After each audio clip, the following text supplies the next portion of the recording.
जोहार झारखंड, मैं हूं आपके साथ सुमित झा। मुख्यमंत्री बनने के बाद हेमंत सोरेन झारखंड के विकास को रफ्तार देने में लगे हैं और आज वे दूसरी बार दिल्ली पहुंचे, जहां उन्होंने कई प्रमुख हस्तियों से मुलाकात की।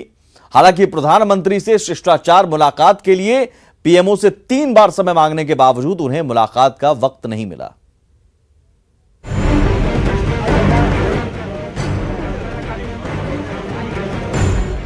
झारखंड में सत्ता के स्टीयरिंग अब हेमंत सोरेन के हाथों में है।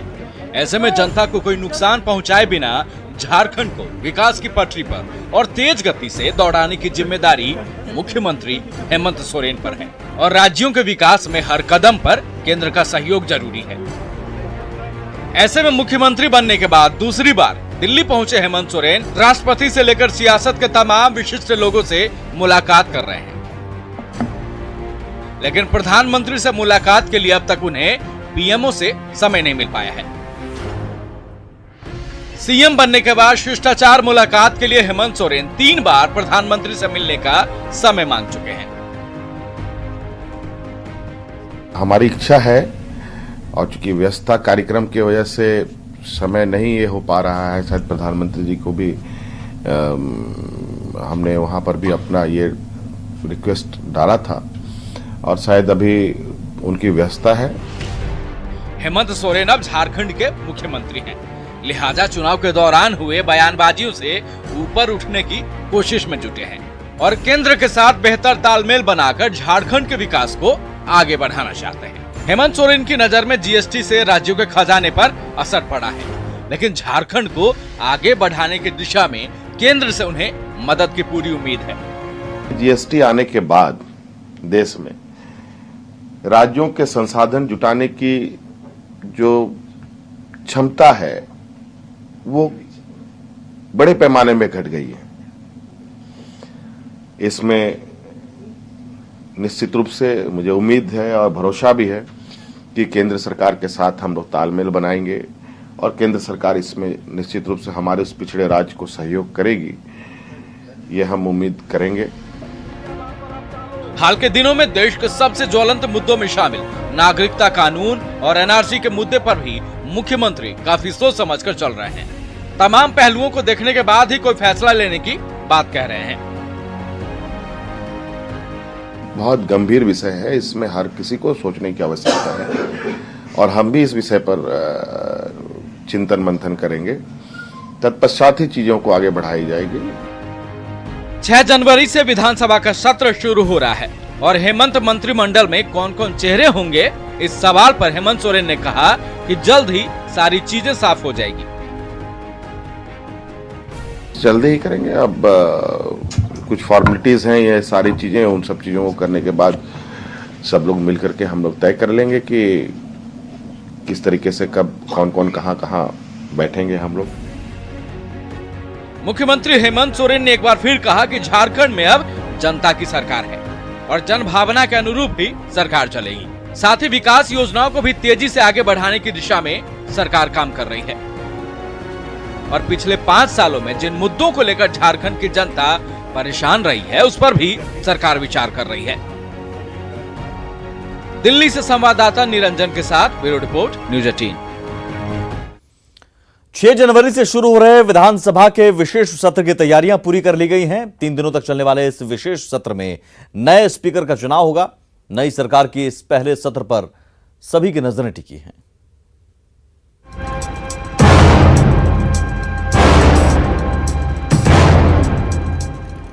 एक बार फिर झारखंड विधानसभा का लेनिन भवन गुलजार होने वाला है। राज्य में सत्ता परिवर्तन होने के बाद हेमंत सोरेन सरकार ने विधानसभा का पहला विशेष सत्र नए विधानसभा की बजाय पुराने विधानसभा भवन में ही चलाने का निर्णय लिया है।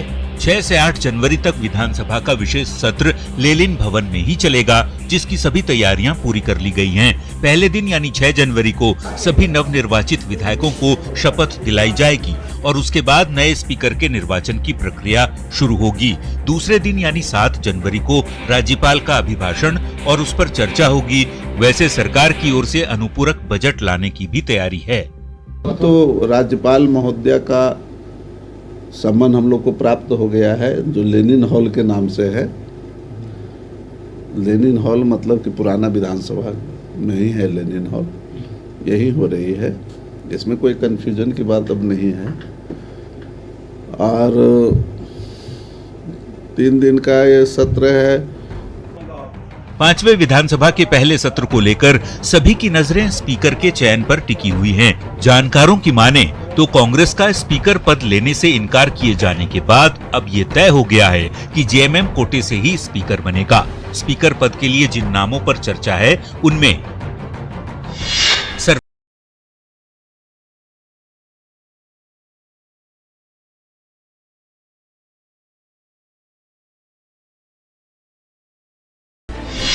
इनमें सरफराज अहमद का नाम सबसे आगे है और उनके नाम पर कांग्रेस की भी सहमति है।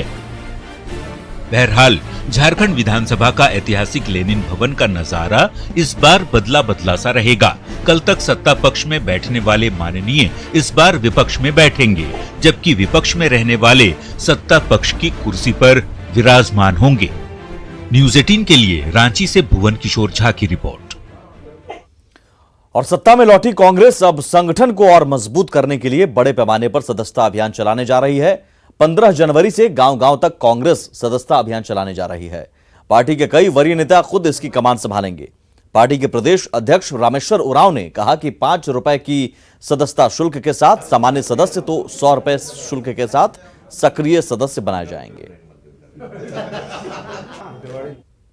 जनवरी से के बाद से शुरू कर देंगे। पहले तो हम लोग मीटिंग बुलाएंगे सभी डीसीसी प्रेसिडेंट का और इसमें जिम्मा देंगे। इसके बाद जितने वर्किंग प्रेसिडेंट हैं पहले से उनका क्षेत्र बटा हुआ है उनको भेजा जाएगा अपने क्षेत्र में और फिर इसको सघन तरीके से जेवीएम विधायक बंधु तिर्की ने राज्य सरकार से सीएनटी एसपीटी एक्ट मामले में एक आयोग गठित करने की मांग की है। रांची में प्रेस कॉन्फ्रेंस में बंधु तिर्की ने कहा कि आदिवासियों की भावना को देखते हुए राज्य सरकार जल्द सीएनटी एसपीटी मामले में आयोग का गठन करे। साथ ही राज्य की पिछली सरकार पर भी बंधु तिर्की ने आदिवासियों की भावना के साथ खिलवाड़ करने का आरोप लगाया। ये आयोग के द्वारा पूरा आयोग रिपोर्ट देगा और आयोग के द्वारा इसको ठीक करने की जरूरत है। और अगर ऐसा नहीं होगा तो पुनः स्वाभाविक है कि यहाँ के लोगों को, यहाँ का आदिवासी मूलवासी जो जमीन से रिलेटेड है उनमें जबरदस्त असंतोष फैलेगा। क्योंकि उनको भरोसा है, इसलिए ये तुरंत में आयोग गठन हो और एक समय सीमा के अंतर्गत आयोग का रिपोर्ट हो।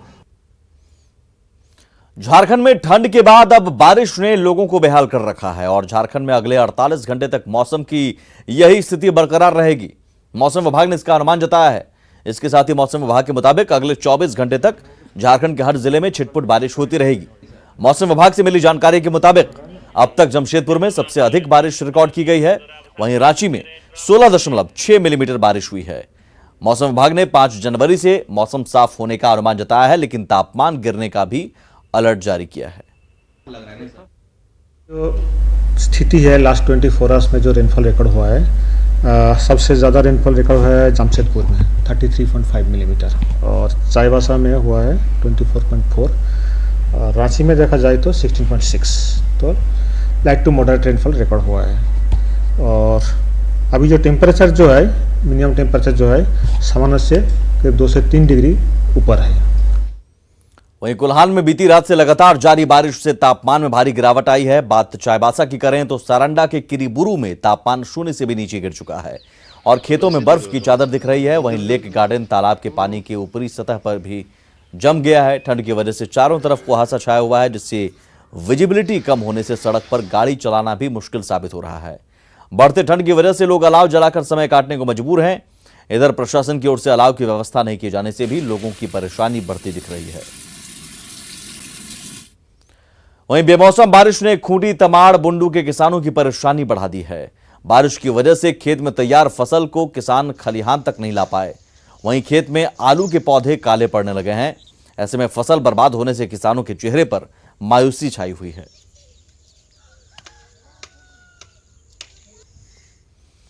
और झारखंड में हेमंत कैबिनेट की मीटिंग का असर राजधानी रांची में दिखने लगा है।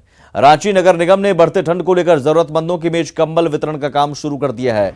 रैन बसेरों में कंबल के साथ समुचित अलाव की व्यवस्था भी की जा रही है।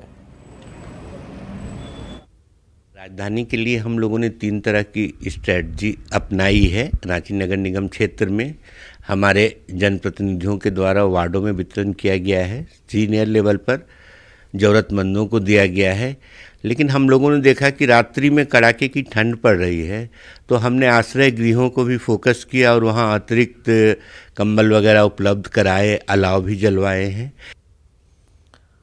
आज आदिवासियों के प्रेरणा स्रोत और पूजनीय जयपाल सिंह मुंडा की जयंती है। जयपाल सिंह मुंडा को आदिवासियों और झारखंड आंदोलन का सर्वोच्च नेता माना जाता है।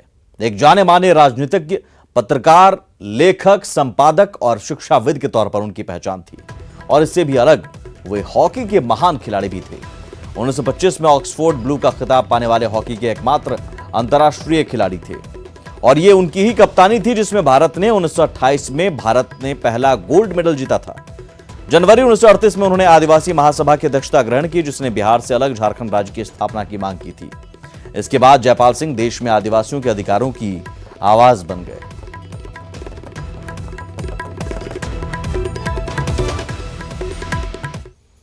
आगे बढ़ते हैं, खबर जमशेदपुर से। यहां के कदमा के रहने वाले चैनिका हत्याकांड में जमशेदपुर कोर्ट ने अपना फैसला सुनाया है। एडीजे फर्स्ट राधाकृष्ण ने आरोपी डॉक्टर मिर्जा रफीक उल हक को दोषी करार देते हुए उम्र कैद की सजा सुनाई है। साथ ही 32 लाख रुपए का जुर्माना भी लगाया है। जुर्माने की राशि मृतका चैनिका के परिवार वालों को मुआवजे के रूप में देने का आदेश कोर्ट ने दिया है। दरअसल 4 नवंबर 2017 को अहले सुबह पुलिस को टाटानगर रेलवे स्टेशन के बाहर बंद एक बैग में चैनिका का शव मिला था और हत्या का आरोप चैनिका के प्रेमी और कोलकाता के रहने वाले डॉक्टर मिर्जा और रफीक उल हक पर लगा था। कोर्ट ने इनको आजीवन कारावास, अभियुक्त को तथा 32 लाख रुपया जुर्माना सुनाया है।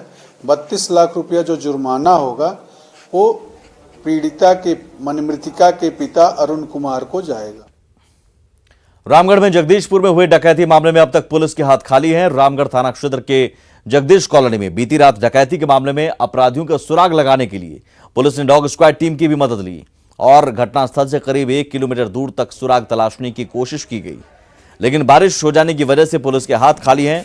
ऐसे में अब पुलिस फॉरेंसिक टीम की मदद लेगी। बीती रात दरअसल डॉक्टर रणवीर कुमार के घर में 5 अपराधी दरवाजा तोड़कर घर में घुस गए और परिवार के सभी सदस्यों का हाथ पैर बांधकर एक कमरे में बंद कर दिया था और 1 लाख रुपए कैश और करीब 6 लाख के आभूषण लूट लिए थे।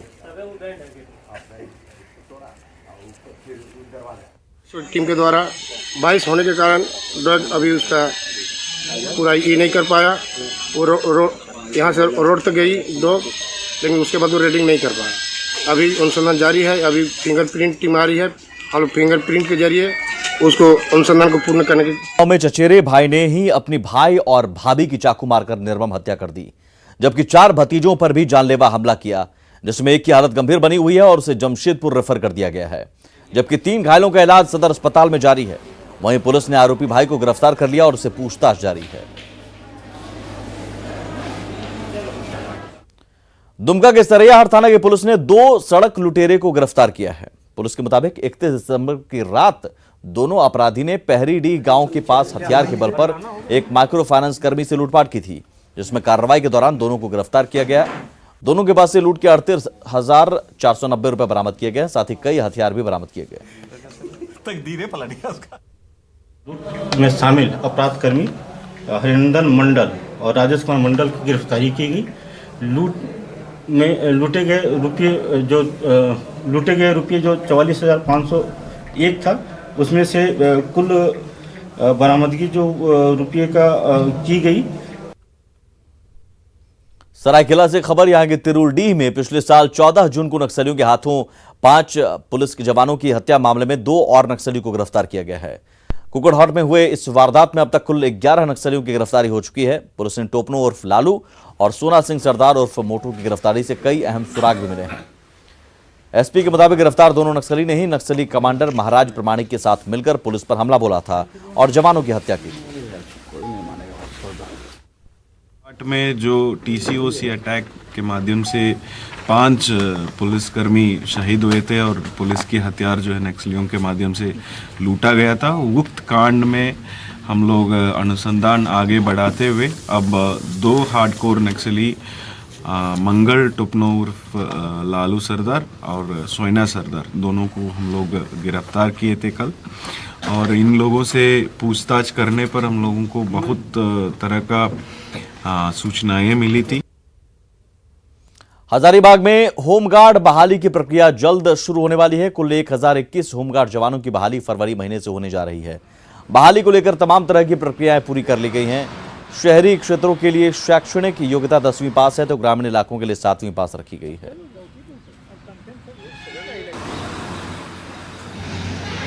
इसमें गृह रक्षक 10,121 गृह रक्षकों का नामांकन करने हेतु वैकेंसी है मेरे पास में। 30 जनवरी तक आवेदन लेने का डेट निर्धारित किया गया है उपायुक्त हजारीबाग महोदय के द्वारा। उसमें जो भी आवेदन देना चाहते हैं उम्मीदवार वो उस क्षेत्र का स्थानीय होना चाहिए और ग्रामीण क्षेत्र के लिए न्यूनतम योग्यता 7वां पास है। खबर बोकारो से। यहां के विभिन्न इलाकों में कोटपा एक्ट यानी सिगरेट समेत अन्य तंबाकू उत्पाद अधिनियम के तहत कार्रवाई की गई। स्वास्थ्य विभाग की टीम ने कई दुकानों पर बिक रहे गुटखा समेत अन्य तंबाकू उत्पादों को जब्त किया। दरअसल दुकानदारों को पहले इसे लेकर सूचित किया गया था, बावजूद इसके धड़ल्ले से शहर के विभिन्न इलाकों में गुटखा को पान दुकानों पर बेचा जा रहा था। कार्रवाई के साथ साथ दुकानदारों को 18 साल से कम बच्चों के बीच गुटखा जैसी सामग्री नहीं बेचने की सलाह भी दी गई। 18 साल से कम बच्चों को देना बंद कर देंगे तो ऑटोमेटिक बच्चे अपना खाना बंद हो जाएगा, क्योंकि इसी के लिए कार्रवाई चल रही है कि 18 साल से कम बच्चों को देना नहीं है और उनसे खरीदना भी नहीं, दुकान पे बैठ के ये बेचे भी नहीं। अगर ये बैठेंगे तो खुद प्रेरित होंगे खाने के लिए। लोहरदगा जिले की महिलाएं स्वरोजगार को लेकर जागरूक हो रही हैं। जूट से तरह तरह की कलाकृतियों के गुर सीख रही महिलाओं ने पैसे कमाने शुरू कर दिए हैं और घर की तस्वीर अपने बलबूते बदल रही हैं।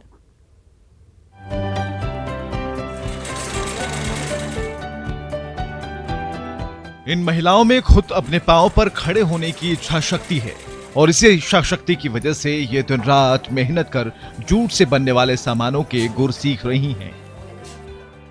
बैंक ऑफ इंडिया की तरफ से इन महिलाओं को जूट से आकर्षक थैले, मछली और अन्य सामानों को बनाने की ट्रेनिंग दी जा रही है।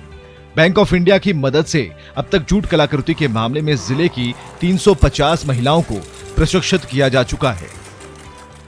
थैला बना के प्लास्टिक को हटाना है और घर बैठे ये सब आराम से बना सकते हैं, बाजार में लेकर आराम से बेच सकते हैं। हम लोग स्टार स्वरोजगार प्रशिक्षण में बहुत तरह की ट्रेनिंग सिखलाई जा रही है, उसमें हम लोग अभी ट्रेनिंग चल ही रही है। जूट की ट्रेनिंग चल रही है। अब हम जूट इसलिए सीख रहे हैं कि बाजार में, दुकान में हर जगह जूट का इस्तेमाल होगा, उससे जो गंदगी नहीं फैलेगी, खेत में गंदा नहीं होगा, गांव में गंदा नहीं होगा, घर में भी सुरक्षित रहेगा, बच्चा लोग भी सुरक्षित रहेगी।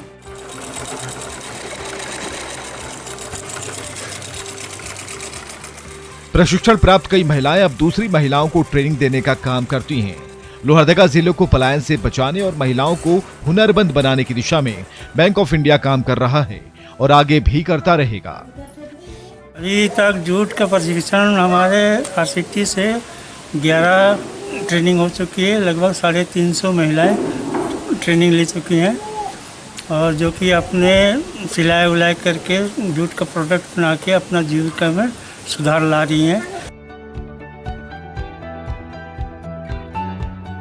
बैंक ऑफ इंडिया का ये प्रयास न सिर्फ पलायन पर ब्रेक लगा रहा है, बल्कि महिला सशक्तिकरण की दिशा में अहम भूमिका निभा रहा है। न्यूज़ 18 के लिए लोहरदगा से गौतम लेनिन की रिपोर्ट।